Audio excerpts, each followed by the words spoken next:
Good morning, everybody. How is everybody doing this morning? Good. I'm Aramis Friberg, and I'm 18, and I've been attending Christ the King Lutheran Church since I was 2. Well, maybe it was 3. I don't quite remember. I grew up with this church, the people, and the joy that surrounds it. I am also a frequent acolyte and crucifer and enjoy volunteering with the church. When I least expected it, a big opportunity was presented to me, and at the same time, also a big challenge. That was to join the Stewardship Committee as chair. It is my first ever committee, where the topic is fairly new to me as a young adult.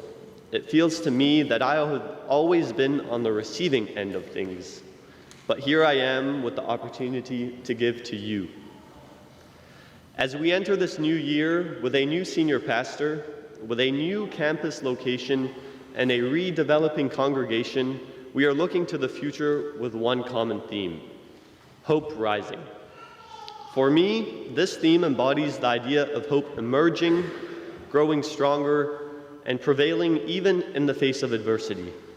Hope rising represents the resilience of the human spirit, the belief in positive change, and the courage to face challenges with the expectation of a brighter future. When my mom bursts into my room on a Sunday morning, the only thing on my mind is sleep, certainly not hope. But then I arrive here and get ready for service. I talk with Deacon Ben, Pastor Sergio, previously Pastor Durr and Pastor Moore, and hear when I was your age stories and their weekly highlights. Those stay in the room. Hope starts rising there. It gives me hope when I recognize you sitting in the pew, because I know I belong.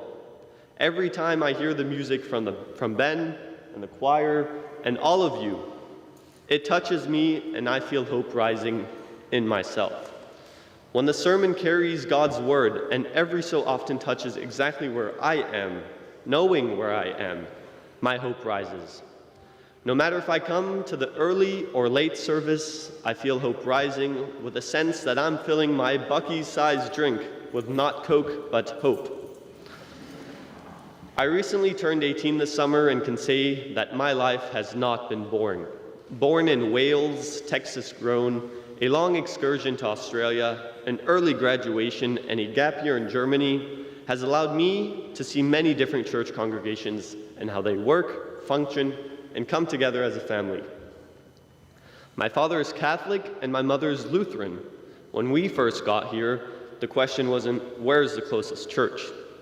It was rather a lengthy process discovering what churches we enjoyed most, where we felt, and when I say we, I mean my parents, because as a 2-year-old, I wasn't doing much thinking yet.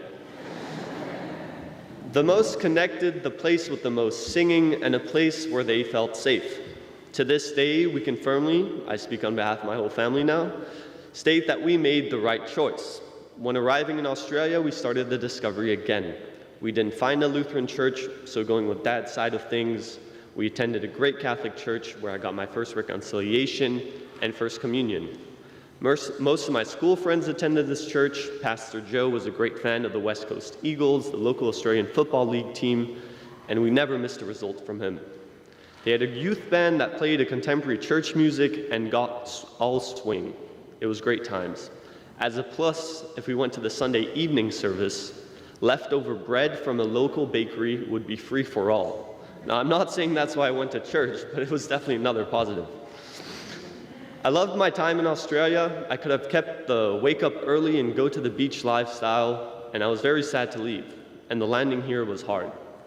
But with our first service back with Christ the King, it felt like we picked up where we left. Hope was arising. We experienced the fellowship, the feeling of belonging, the amazing music and congregational events, and I could feel my hope bucket filling. No matter where you go, the congregation of Christ the King stays with you. Once we were back, my brother and I took part in the confirmation class here, and we were the first attempt of an ecumenical confirmation. We were wholeheartedly part of the group. This, for me, was one of the many instances that showcased the love, the engagement, and the support which is provided from Christ the King. I have received, and I'm thankful to continue receiving it all. This connection grows the desire in me to give back to you, to share more of my personal time and talent. And for that, we must thank our beloved pastors, deacons, administrative staff, and members themselves. Thank you, and have a wonderful start to y'all's hope-filled week.